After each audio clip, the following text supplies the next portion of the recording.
the SDS Dev Room. We are approaching the end here. But in the meantime, our friends from CSER are going to tell us a little bit about the work that you're doing with Ceph and Salt.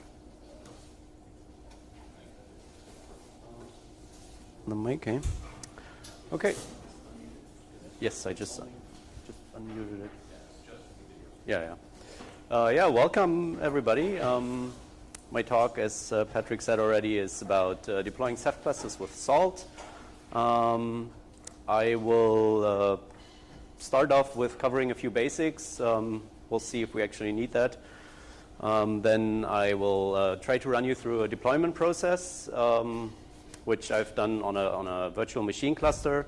And in the end, I'll go into some more detail about some features of the project, how you can customize it, and so on. But yeah, we'll see how much time we have. All right, so to start us off, who doesn't know Salt here? Okay, a few people. And who doesn't know Ceph yet? Just one, two, okay. We'll go through it then. So Salt is a configuration management software and remote execution engine. It's similar to other projects like Ansible, Puppet, Ceph. It does a few things different than others, but whatever. It's based on Python, Python's templating engine, and 0MQ. And the underlying principle is a master applying state to minions, so it's push-based. And these states you can define in a bunch of files that sit in a directory hierarchy. And you can, in these files, you can define a directed acyclic graph across several minions. This is one of the things that is fairly unique. I think Puppet does that too, but that's one of the features of Salt. Yeah, the mission statement of Salt you can read for yourself, or you can just look it up on the GitHub page. Ceph, we heard quite a bit about Ceph today already. It's a scalable, fault-tolerant, and self-healing storage system that provides you with block storage, object storage, and file storage. And it's mainly designed to run on commodity hardware. Yeah, this should suffice for now. Okay, so we want to deploy Ceph using Salt. And the project for that is called DeepC. It's basically a collection of Salt files, Salt state files mainly. And they should aid in the creation of Ceph clusters and in the management too. It has several, or in it, by its inception, it had several goals in mind. So it won't deal with any bare metal deployment. So you should do that before. It won't install an OS or anything, and it won't bootstrap itself. So you need a running Salt cluster. That's basically installing Salt, starting the processes, and accepting a few keys. You can look that up on the Salt website. That is fairly easy to do. Anyway, DeepC starts after you have a running Salt cluster. Another aim was to automate hardware detection. So when you want to deploy a sizable Ceph cluster, you have to deal with quite a lot of hardware on different machines, and we try to avoid you having to deal with that, so we want to automate a lot of that. DeepC tries to spot problems before they get deployed. So we have a bunch of validation steps that we want to run and warn you that you shouldn't do this. And yeah, it's not just deployment, it's also managing the whole life cycle, ideally. There is some work to do still, but yeah, we'll get there. It's obviously open source licensed under the GPL, and the current status is we are at version 0.71 or 2. I'm not quite sure at the moment. It's usable, so the whole deployment workflow works, and basic management capabilities are there too, so you can decommission nodes and add new nodes and that kind of stuff. And yeah, you can read more about it, you can report bugs, you can contribute on GitHub. Feel free anytime. There is a wiki too, and obviously the bug tracker and all that, so just go there for now. It might at some point, as I just talked to Patrick, it might at some point migrate to the Ceph, what's it called, the Ceph project. But will obviously inform you of that. Okay, so basic workflow for deep C. As I said, you install your OS on all your on all your nodes that you want to use. You install Salt, you get your Salt cluster up, and you install the deep C package on your master. And then you start using deep C, obviously. It's organized in a bunch of stages. To get a running Ceph cluster, you need to run at least 3 stages. This is 1 through 3 here, 1, 2, 3. Stage 0 is kind of optional. You don't really have to do it. It would take care of all your minions being in the same state. So, run some updates, install a certain kernel version or whatever. We do have some files for that. They probably won't work for everyone, so that's why it's optional. Discovery will check out all your hardware. Then there's a manual step. You have to create one configuration file that pulls in all those proposed configuration fragments, and what that means, we'll get to that in a second. Yeah, this is the one manual step you have to do. After that, Deep C will create your configuration out of that, push it out to all the minions, and then stage 3 will actually deploy Ceph. In stage 3, you will deploy monitors and OSDs, so you will get a fully functional Ceph cluster. And stage 4 will then deploy some extra services, mostly CephFS, RGW, iSCSI, and all that sort of thing. There's also stage 5, which will then deal with removal, but this is more related to lifecycle management of a Ceph cluster. And in the next part, where we'll go into a deployment process, we'll only look at stages 1, 2, and 3 because of time constraints mostly. Especially stage 4 can get quite complex. If you look at iSCSI deployment or RGW, you can have multiple gateways that interact with each other, and the whole configuration just can become quite complex. So there's not enough time here to cover all that. Some more notes about Deep C itself. The stages are orchestration files for you that know Salt. That means they are executed with the orchestration runner. And these orchestration files will take care of all the minion targeting that needs to be done. It's based on roles. So we put roles on nodes, and Salt will act on those nodes depending on their roles. But you can also execute these states manually, but then you have to target them yourself. A common pattern that you will see within Deep C is this redirection pattern. So Salt, when you want to apply state to a minion, you can point Salt at a directory, and by default it will look into this directory and execute the init.sls. This is just a convention of Salt. We have all our init.sls have this include in it. They include a file in the local directory according to some configuration data that is stored in the pillar. For those of you who don't know what a pillar is, that's just a place where you can store static configuration data that is available to all minions. It's kind of, think of it as a key value store. So this includes here, the specific one will look in the pillar if there's anything defined for mon in it. If there is, it will use that as a value, or if not, it will just use default, which in this case will then open a default.sls in the same directory and execute what's in there. And why we do this, I will get to that. I will get back to that at a later stage. Also, Deep C requires a minion on your master node, because we do want to apply some state to your master. We heard some people saying that this is kind of a deal breaker. We haven't really understood yet why. But yeah, I just wanted to mention it. All right. Yeah, so let's try it. I'm not going to do a live demo.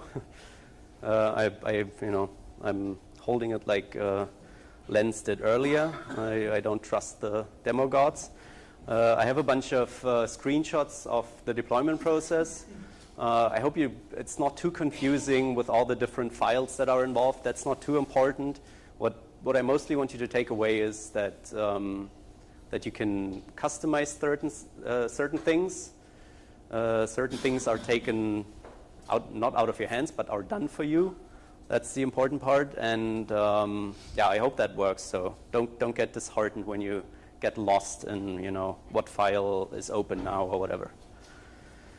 Okay, so I have this demo cluster, 10 virtual machines, fairly small machines. They have 2 network interfaces each because that's what Ceph likes. Ceph likes a cluster network and a public network. There are 6 OSD nodes all in all. 4 of them have, no, actually all of them have 5 gigabyte drives, if such a thing would even exist. And 2 OSDs have an extra 1 gigabyte drive. So we have 32 drives overall, means we can at most deploy 32 OSDs. They're fairly conveniently named, as you can see. So we have Mon 1, 2, 3 and data 1 through 6. I just chose it that way because it'll be easier for the presentation. Those names will be used in the policy.cfg, but I'll explain a few things if your naming scheme isn't quite that convenient. Yeah, as you can see, there's 9 nodes that I'm going to use for this cluster. The admin node is basically just my salt master. All right. So stage 0, I've talked about this before. It's optional. It's at the moment very SUSE specific. We're working on getting rid of that, but there are some issues in Salt that need solving first. It doesn't do any black magic or anything, so it syncs your Salt states, it installs a package or 2, runs some updates. You can do that with Salt itself, fitting for your distribution, and then you can just skip stage 0. So that's highly optional. At the moment, stage 0 in deep-C might reboot your minions, and that includes the minion your master runs on. So be advised if you do use stage 0 and you manage other nodes, maybe with reactors, maybe step away from running stage 0. It might surprise you. Okay, so stage 1 is the first interesting one for us. It does discovery. So it goes out to all your minions and queries them for their hardware, which for Ceph, of course, is network hardware and storage hardware. It will then write a whole bunch of configuration fragments in the pillar subdirectory, which you can, oh, there's a typo there. It should be SRV pillar Ceph proposals. Those configuration fragments, we'll look at some in a second, are really just tiny YAML files, which will then make up your configuration. What's important to note here is it will produce roughly at least, per fragment and minion, it will produce 1 file. So it will produce all the necessary fragments for all your minions to be a monitor. You don't want that probably. I don't want 9 monitor nodes here, obviously, but it will give you the option to that. It will also produce all these configuration fragments for all the Salt minions that might not, become Ceph nodes in the end. This, you can see that there are a lot of files that are created, but luckily you never have to really look at them. So, yeah, just wanted to mention that. This proposals directory will look like that after you run stage 0. So yeah, it's a bunch of subdirectories, a whole bunch of role definements. So as you can see, role mon will be one important one, obviously, that we're going to use. Above the roles, there are the profiles. Those will be the storage nodes. So for every hard drive deep-C encounters, it will try to propose a storage layout for that particular node and create a directory that's kind of named after what hardware it found. As you can see here, this resembles roughly my OSD nodes. And above that, there's just some general configuration data. So yeah, what's actually in those files? Oh, by the way, I hope everybody can see that. I was kind of, looks all right, hey? Okay. Yeah, so the top one is the configuration fragments for one node that is going to become a monitor. And as you can see, they're really tiny fragments. So there is a role key, and this particular fragment will add mon to that list. And since the monitors of Ceph have to be on the public network, they'll get an IP address too. And that's it already. The storage profiles, they're a bit bigger. So we again have this this role array, and in this case you add storage obviously, but you also now have the actual storage profile.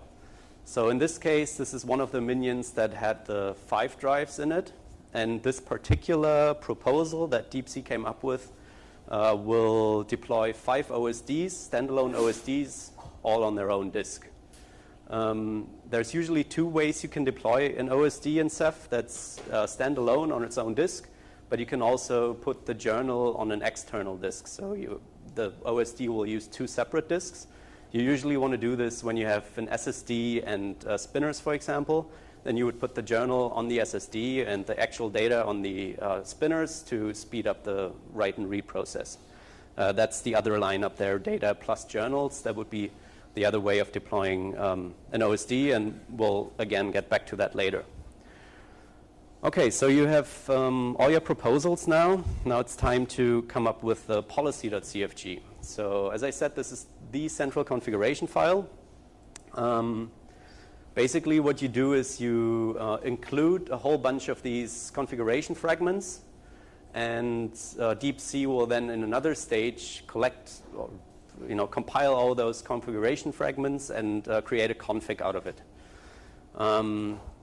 We only have 9 nodes here now, so it's not too unwieldy, but imagine you have 100 nodes and your storage nodes have like 24 drives in it or so. You get a lot of fragments, so you obviously don't want to list every single file. So, and then the policy.cfg, you can use the globs that Salt uses too. I'll show you in a second what I mean.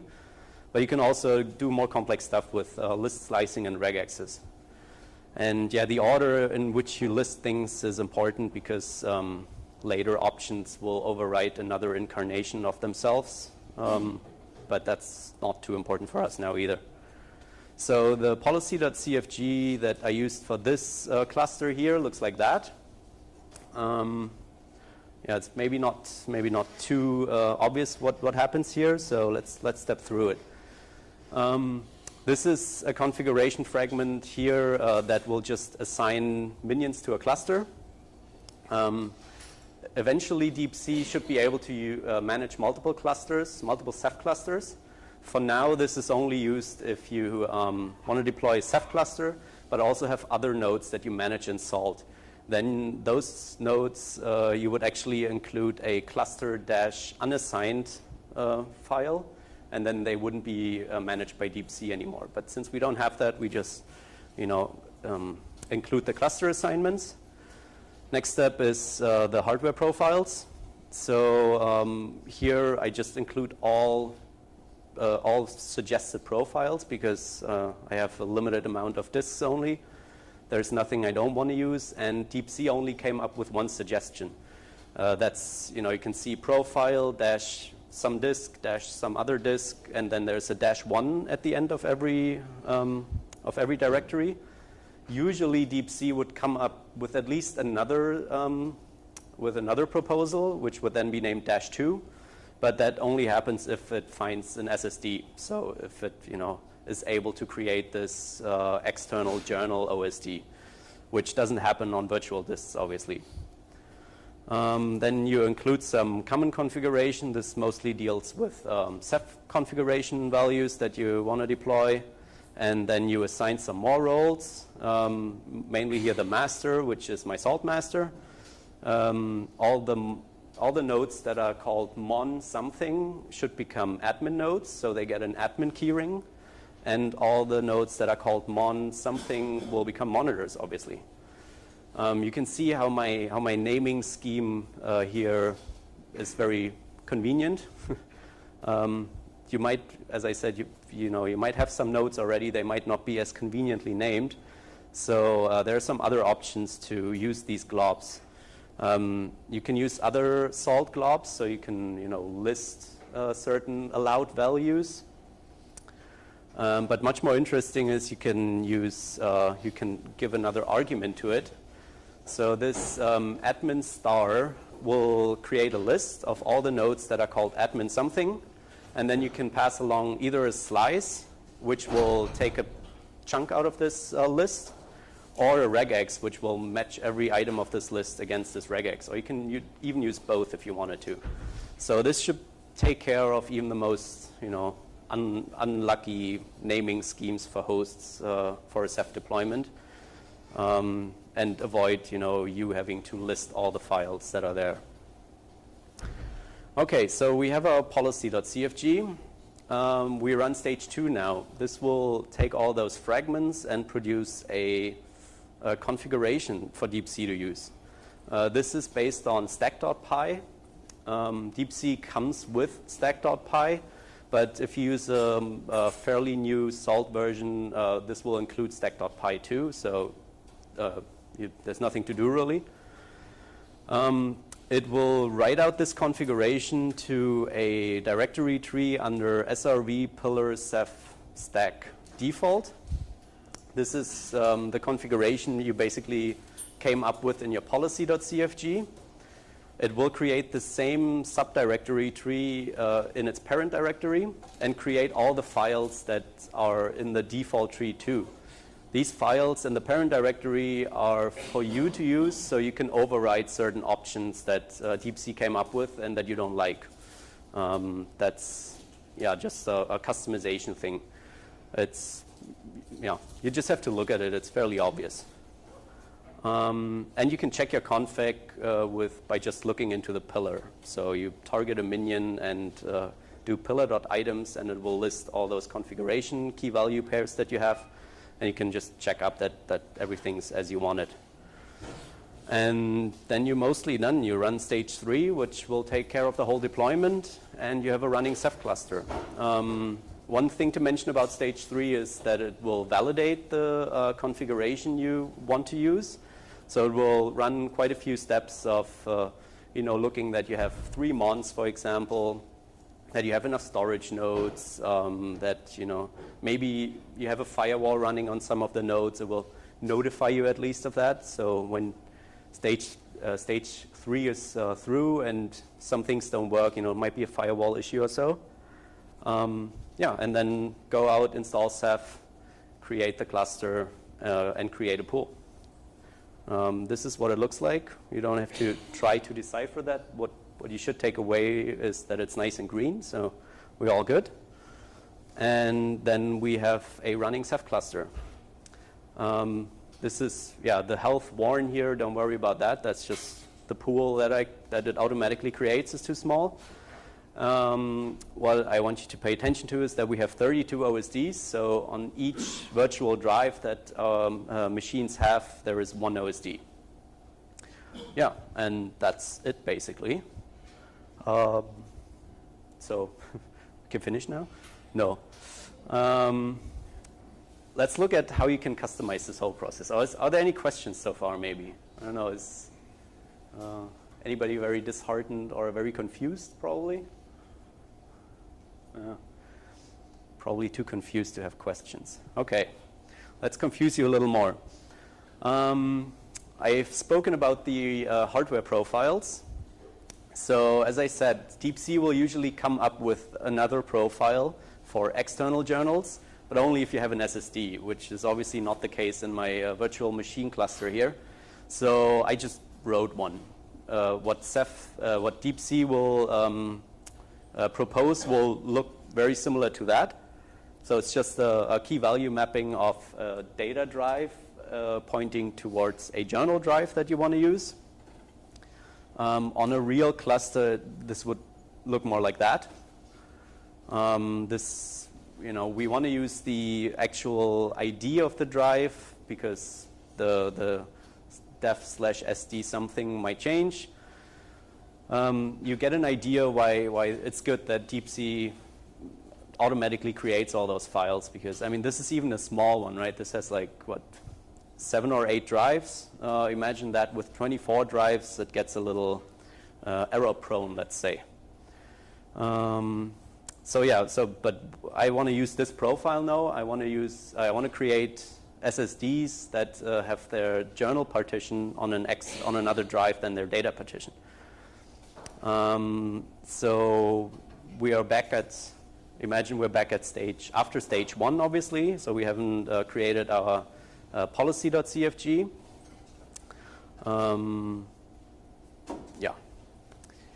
Another thing we have to look at now is how to customize the behavior of DeepC.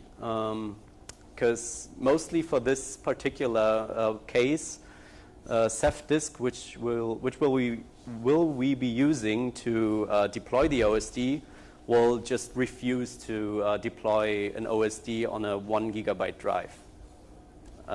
Reasonably so, but we want to force it to do that. So I wrote a custom SLS file, which I called FOSDEM.SLS, and put it in the OSD subdirectory of the Salt tree.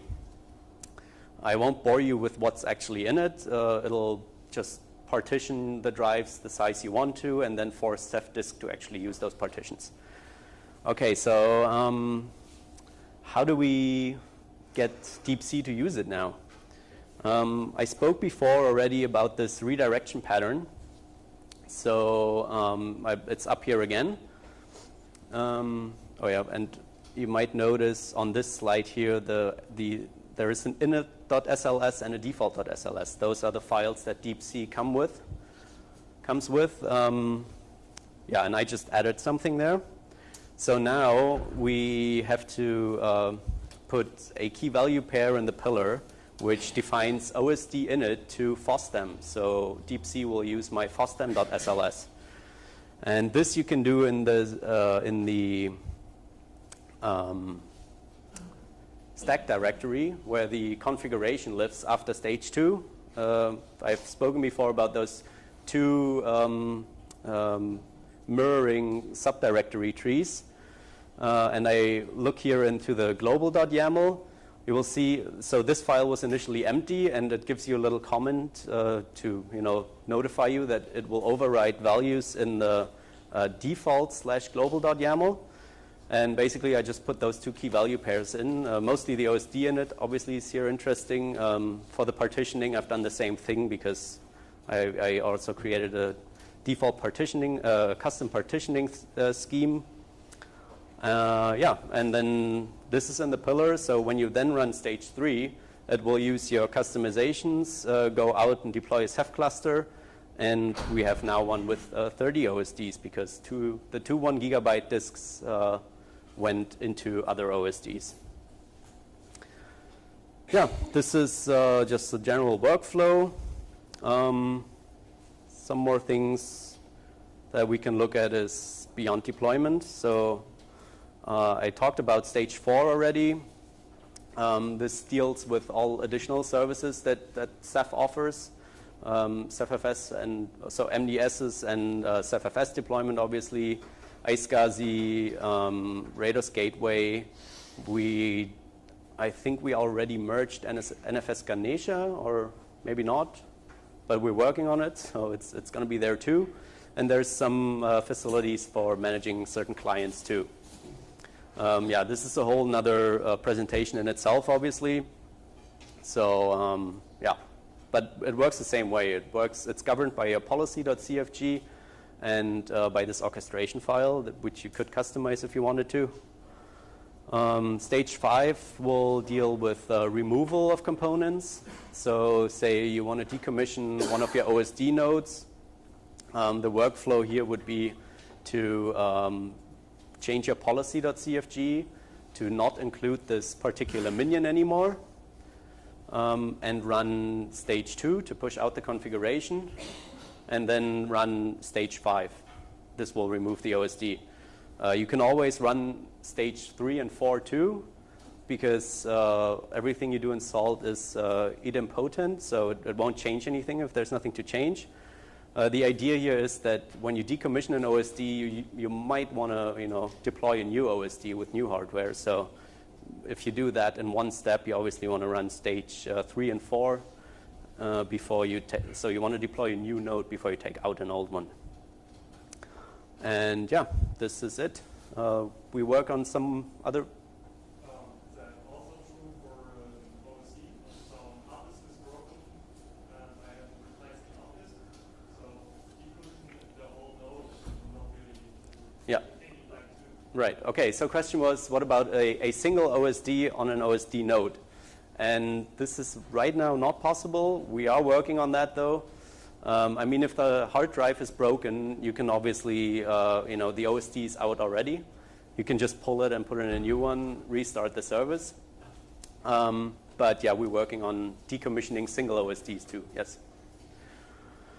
And that concludes my talk, so any more questions?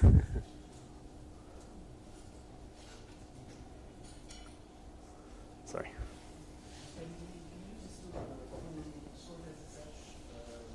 Sorry, what? Salt SSH? I haven't tried that, but I don't see why it wouldn't work. Because, I mean, the transport, so the question was if this can be used through Salt SSH, and I don't think there's anything you have to undo to do that, right? I mean, it's a Salt configuration method, so I would, cautiously say it should work. And another question? When setting up the OSDs on a node, does the stack also include the root drive, or the drive with the OSD? The OSD? No. So the question was if the OSD deployment or proposal process will include the OS drive. And no, of course it won't. It will, in fact, ignore any formatted drive that you have in your OSD nodes. Any more questions? Is there a way to deal with extra radar spool storing? So create change radar spools, Right. PGs, and stuff. Well, I mean, no. So for two reasons. So changing a radar spool, you can only increase the PG count. And your Salt master has also the admin key. So there, the Rados command is already kind of a cluster management thing. So we forewent that. Okay, looks like no more questions. Then thank you and have a good day.